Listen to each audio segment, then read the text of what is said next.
hindi magandang idea na walang laman yung chat ko tapos ito agad yung iinumin ko. Also, I keep thinking na babalikan ko na lang sila mamaya. Totoo ba yun? It's basically the largest antique store here in Thailand. Grabe. This is a vintage lover's dream. Para ako matutunaw sa sobrang init.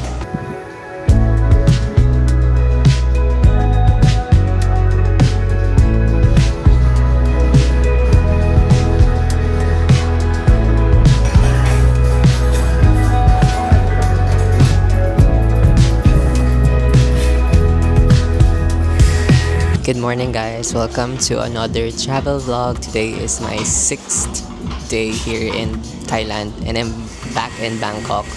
So last night, sumakay lang ako ng bus from the North Pattaya bus terminal going to Ekamay Station. Every hour may biyahe sa North Pattaya bus terminal. So nasaktahan ko yung 7 PM and punuan siya actually, so ayun. Something to keep in mind if ever. Kung kahapon natapos yung day natin sa cafe, today I'm starting the day again in a cafe here at Ari na part ng Bangkok. And I'm here at Nana Coffee Roasters. I'm trying their coconut coffee. Actually, dapat magbe-breakfast ako. Gusto ko sana yung brioche toast nila. Kaso guys, 420 baht. Almost 750 pesos. For a brioche, parang hindi ko lang ma-justify gumastos ng 750 plus for a brioche toast. Pero gutom na ako. Dapat pala talaga nag-breakfast muna ako before ako umalis. Today, our plan is Nana Coffee Roasters. I'm checking if I'll be able to visit some shops here sa Ari before going to Chatuchak. Main agenda natin for today is go to Chatuchak Weekend Market. And then I'll see if may isingit ko yung parang papaya vintage or antique store kasi medyo malayo siya. And also yung film store din, which is lahat naman along the BTS line lang. Though feeling ko kailangan ko mag-bolt pagkababa. Pero sige, tama na yung dada. Anyway, let's go back to the coffee. Try natin tong coconut coffee nila.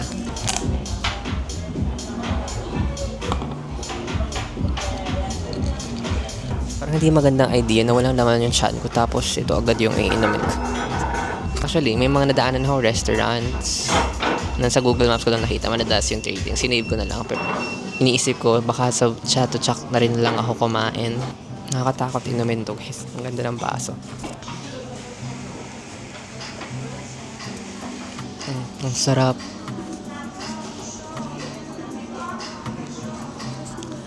Lasang-lasa ko yung coconut juice. May pagka-fruity. Ang sarap ng kape. Okay. Ang sarap. Gusto ko siya. So far, I really like yung mga coconut coffee dito sa Bangkok. There was a time na I tried coconut coffee sa amin and hindi siya masarap. Hindi ko alam kung bakit. Basta hindi siya masarap to the point na hindi na kami bumalik to sa cafe na yun. I'll just enjoy my cup of coffee. Medyo alangan lang yung table nila. Ang bababa ng table nila. And then chairs pala. Ayun, today nag-t-shirt na lang ako. Iniisip ko kung lalabas ako mamaya after Chatuchak. Yung bibiling ko sa Chatuchak na damit, yun na yung susuotin ko. And then sinuot ko na nga yung pants na nabili ko sa Lido Connect sa 1251. Ang ganda niya, parang naiisipan kong bumili pa ulit ng iba pang kulay. Kasi ang comfortable niya suotin. Perfect to for Philippine weather and for summer. Or like any time of the kasi Philippine summer season naman lagi sa Philippines. Ano bang pwede ko i-chika? Grabe, 6th day ko na, parang ang bilis ng araw. Or dahil nga super busy ako, like punong-puno yung ganap ko everyday. Dinidikit ko yung mic sa mukha ko guys kasi para hindi nakakahiya. Kasi baka rinig na dinig ako. Siguro sabihin ko na rin pala na parang if you guys are planning to book a hotel here in Bangkok, I suggest na yung super lapit lang sa BTS line. Kasi yung akin medyo malayo, maabot ng 15 to 20 minutes walk. Which is tolerable naman for me. Pero ayun, something to consider. But, yes. Sige, yun na lang muna. Bye! Alexa's dreaming now, drifting off my couch. We walk down streets she's walked 1,000 times. At 3 a.m. that night, under palm tree lights, for the first time I came alive when summer Hi guys, it's lunchtime. On the way to Nana Coffee Roasters. Sa daanan ko tong restaurant called... What do you call this restaurant? Wait, I'll check. Lailao Ari. Sa Lailao. And nakita ko lang na marami silang Michelin stickers outside. So, na-curious ako. So, when I was at Nana, sabi ko, sige, dito ako magkakain. And I ordered mackerel with jasmine rice. And I think galunggong to, if I'm not mistaken. So, let's see if there's anything special about this. Yes, let's eat. I think yung mga tao dito is galing Chatuchak. Okay, kain tayo.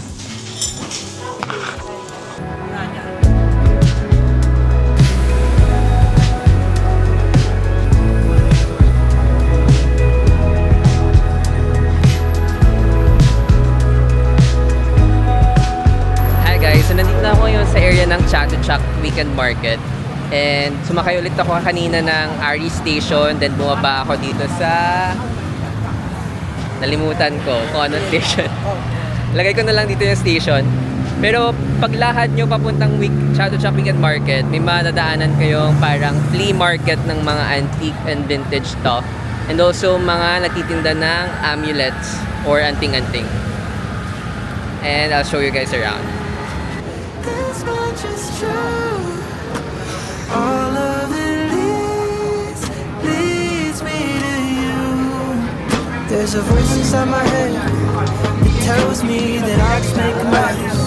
But you kiss me and how could I forget what brought me to you? It was every night alone, every I don't know, every don't go, everything that I felt for somebody else, every long day, every heartbreak down the line.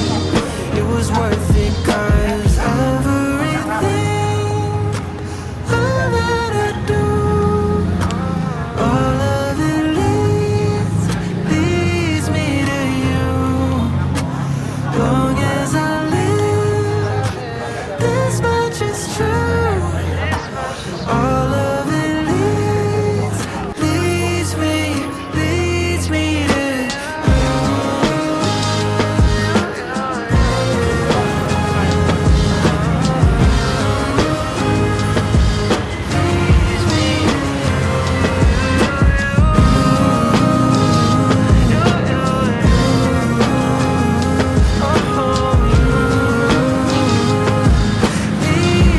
to you.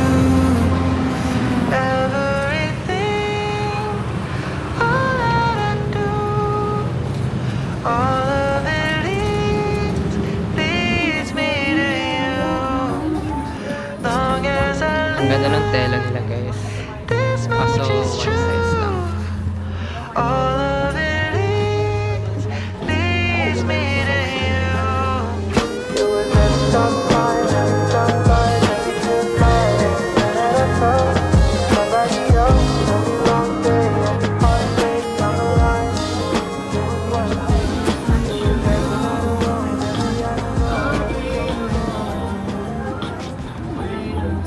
Hi guys, hindi ko alam kung maririnig nyo ako, but I'm currently here at Chatuchak Market.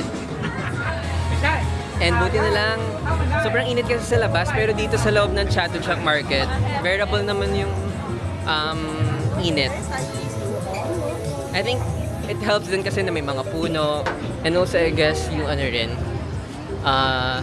lahat ng shops dito parang may sarili-sariling ventilation. So it kind of helps cool the area.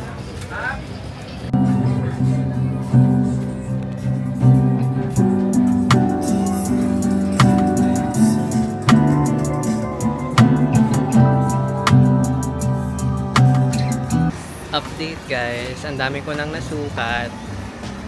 And magaganda sila, pero lumalabas yung pagkakuripot. Hindi ko sila mabili. Also, I keep thinking na babalikan ko na lang sila mamaya. Totoo ba yun? Let's find out. So medyo not gonna lie, kinakapalan ko na lang mukha ko na magsukat. Kasi at the end of the day, hindi naman natin malalaman yung itsura niya pag hindi natin susukatin. Pinoproblema ko yung yung aircon ng mga shops kasi naka-aircon yung mga shops dito pero bukas yung pinto. So paano yun? Paano yung kuryente nila?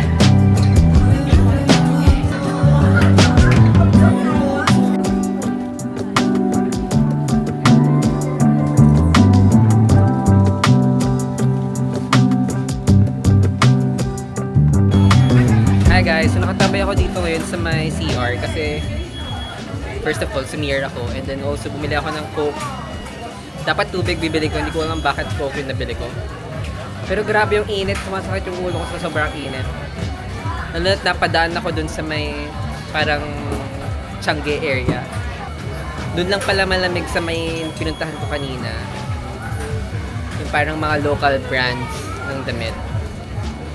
Pero the rest ang init na. Hindi ko na alam saan ako pupunta, sa totoo lang. Bye!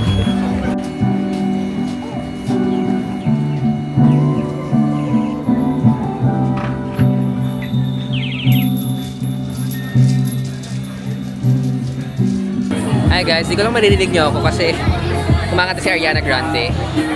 But I got yung sikat na inhaler for $395. Hey, how's your day? I don't know if I'm interrupting what you say. I've got to know if I've been MIA. I can make it up to you right now. What you say, you should know.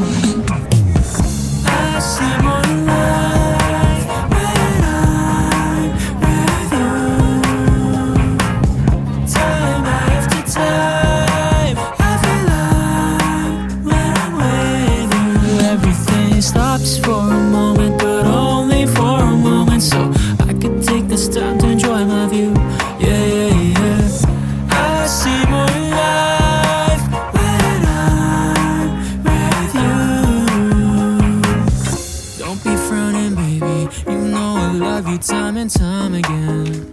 Yeah. I've been trying lately, but I'm not perfect. I've been searching, then you came into my life. So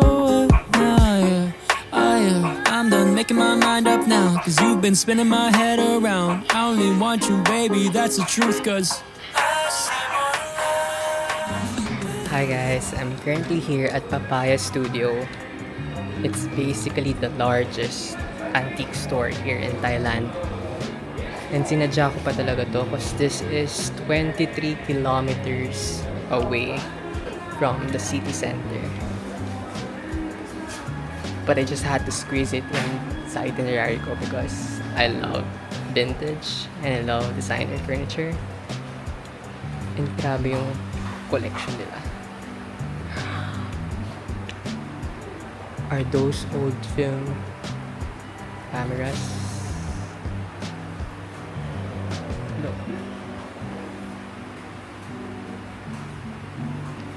Grabe oh. Ngayon lang nakakita ng ganyan. I'm assuming these are cameras, right?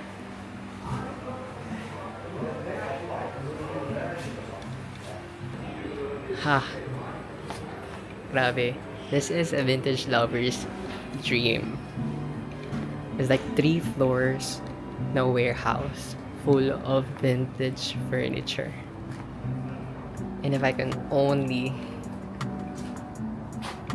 get some of these pieces, I would definitely get one. Kaso, paano ko yung dadalhin sa Pilipinas? And also, feeling ko, hindi pa pasok sa budget ko tong mga nandito. Grabe, look.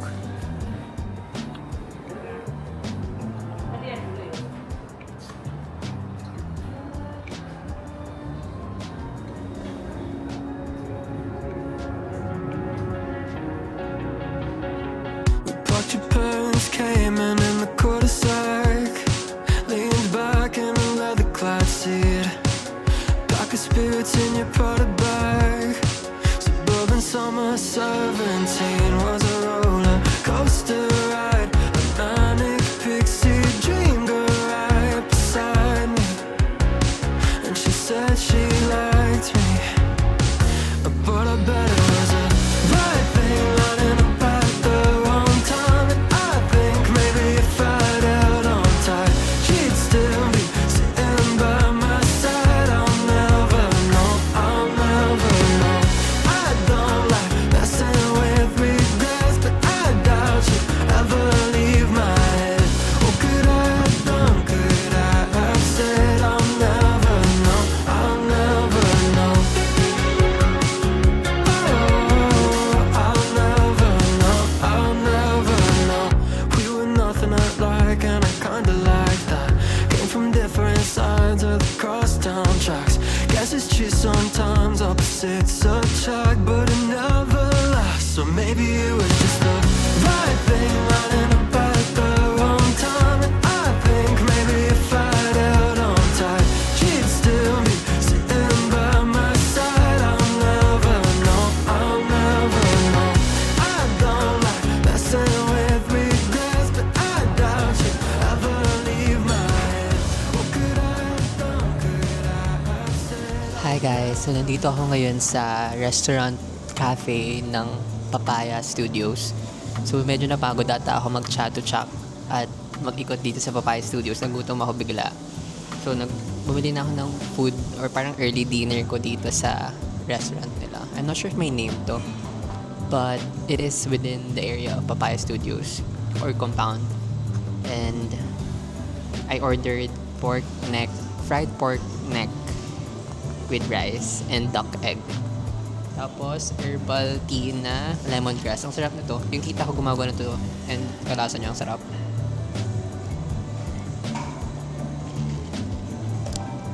Very refreshing.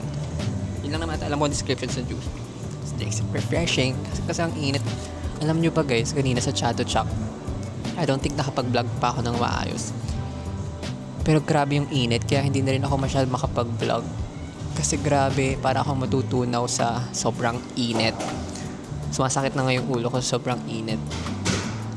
Siguro gantong oras best pumunta sa chat. So magsasara na pala 5:30. Hanggang 6 lang pala eh. Akala ko hanggang... Yung isa ko na-notice here sa Thailand or sa Bangkok. Maaga magsara ang mga establishments. May mga 5 p.m, 6 p.m. I don't know why. But ganun sa siguro talagang nakasanayan nila. And then ayun, sige kain na ako, baka lumamig tong food. Let's try.